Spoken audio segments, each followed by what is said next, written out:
Think of it this way. Every woman leaves an imprint on a man's nervous system.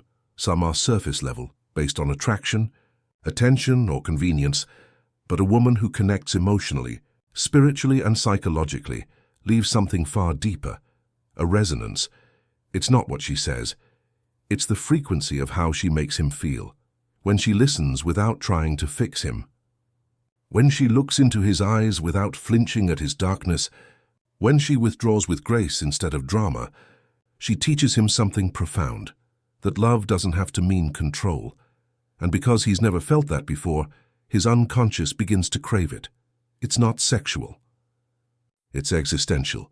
She becomes the embodiment of everything he's been missing within himself, and no amount of logic or distance can erase that connection. But here's the paradox that makes this dynamic so powerful. Man only realizes he's addicted to a woman after she's gone. As long as she's available, his ego feels safe. He convinces himself he's in control, that he can come and go as he pleases.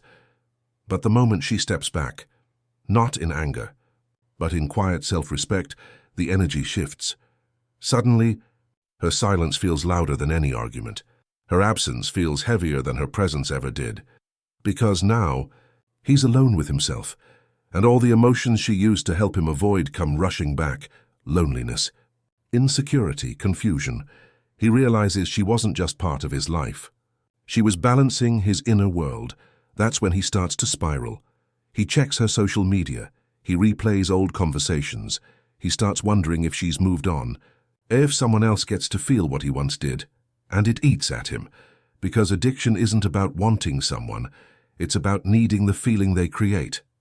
Now, not every man will admit this. The male ego is designed to protect itself from vulnerability, but behind the bravado, behind the silence, behind the I don't care, there's almost always a psychic thread connecting him to the woman who mirrored his truth. She might be gone from his life, but she's not gone from his mind, because the energy she awakened within him has no off switch, and this is the ultimate feminine power, not manipulation, not control, but energetic awareness. When you understand the psychology of imprinting, you stop taking rejection personally. You realize that a man's emotional confusion isn't your failure, it's his unhealed shadow. Reacting to your light, your energy becomes the lesson he can't forget. And even if he never says it, he'll feel it. Every time he meets another woman who doesn't stir that same depth, that's when it hits him. He wasn't addicted to her body or her beauty. He was addicted to the wholeness he felt in her presence. And once a man feels that level of connection, once he's tasted what real emotional resonance feels like, every other relationship feels like a watered-down version of something divine. At some point, the silence becomes unbearable. He tells himself he's fine, that he's moved on, that he's focused on his life, his work, his new distractions, but deep inside he knows something is missing. It's not about the messages or the dates or the routine. It's something deeper, something energetic, something he can't explain but he can't escape either. Because addiction doesn't end with distance. It ends when awareness begins, and that's when the realization hits him. The thing he thought he could replace wasn't the woman at all. It was how she made him feel about himself. She awakened his depth, his emotion, his softness.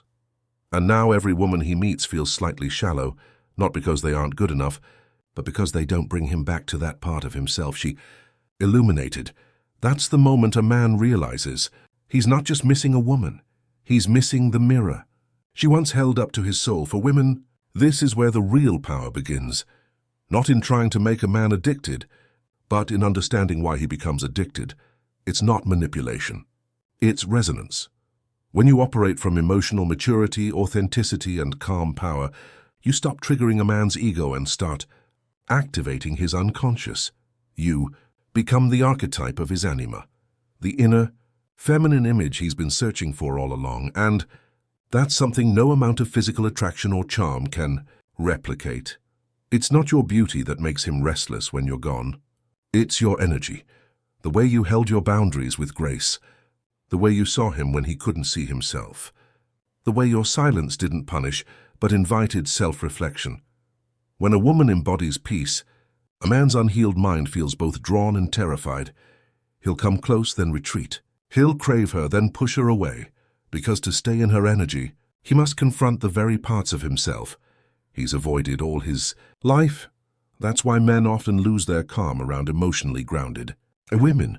Her presence forces his mask to slip, and the truth beneath that mask, it's raw, unfiltered, and human. Carl Jung wrote that love isn't just affection, it's individuation.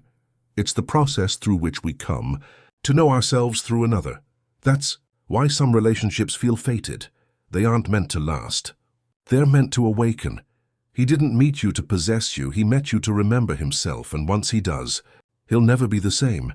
He'll walk through life carrying an invisible echo, the sound of your laughter, the calm of your voice, the lessons your boundaries taught him. He might love again, but he'll never love the same because you weren't a chapter. You were the catalyst, but here's the most important part, the part most women miss. You don't need him to realize your worth for it to be real. Your value doesn't increase when he regrets losing you. Your power doesn't begin when he comes back. It began the moment you stopped chasing closure and started choosing peace, because peace is the ultimate form of emotional power. It's the quiet that follows understanding. And when you finally understand how men truly bond, not through control, but through emotional resonance, you stop trying to prove yourself and start embodying what they crave the most, but can never name: depth. Depth is not something you perform. It's something you become through experience, heartbreak and healing. When you've lived enough to know that you can survive rejection, silence and loss, that's when your energy changes. You no longer chase, you magnetize. You no longer beg, you allow. And that shift is so rare in a world of emotional chaos that it becomes unforgettable. Men may not admit it, but deep down, they know the difference between attachment and addiction. Attachment is safe, predictable, easy. Addiction is mysterious, emotional, consuming too, and often spiritual. They'll pretend they don't feel it. They'll act detached, indifferent, logical. But when a woman leaves an imprint on a man's psyche, it shows up in the smallest ways. He compares new women to her energy. He avoids certain songs because they bring her back. He dreams about her long after forgetting her birthday. That's not obsession, that's emotional memory. She became a symbol in his inner world, and symbols don't die, they evolve. So what does this mean for you? It means you don't need to fight for significance in anyone's life. If your connection is rooted in truth, it will linger. Not because you force it, but because it transformed him. And maybe that's the point. Maybe your role in his story wasn't to stay, but to awaken something in him that will one day make him capable of loving deeper. You were the bridge between who he was and who he's becoming. And that, in itself, is a kind of immortality. But here's the secret Jungian twist most people overlook. What he feels toward you, that longing, that pull, that ache, is the same thing you must eventually feel toward your own soul. Because everything you awaken in others reflects what still waits to be integrated within you. You are both mirrors in each other's individuation. You awaken him to his emotional depth. He awakens you to your inner sovereignty. You show him the beauty of vulnerability. He shows you the power of boundaries. And when both lessons are learned, attachment transforms into awareness. The addiction fades, but the truth remains. You realize that love was never meant to trap you. It was meant to free you, to lead you closer to wholeness, to remind you that every connection, no matter how brief, is a conversation between souls. So, if you've ever wondered why a man can't forget you, why his energy lingers, why his silence still feels connected, it's because at some point, you became a mirror for his unfinished story, and the deeper truth is, you were never his lesson alone. He was yours too. Together, you pulled light from shadow, truth from illusion, and love from longing.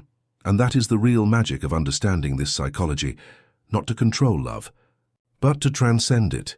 If this spoke to your heart, if it made you see your past differently, then remember this: you were never forgettable. You were transformational. So, don't chase being remembered, chase being awake. Because once you understand how energy works between souls, you'll never confuse addiction for love again. And that right there is freedom.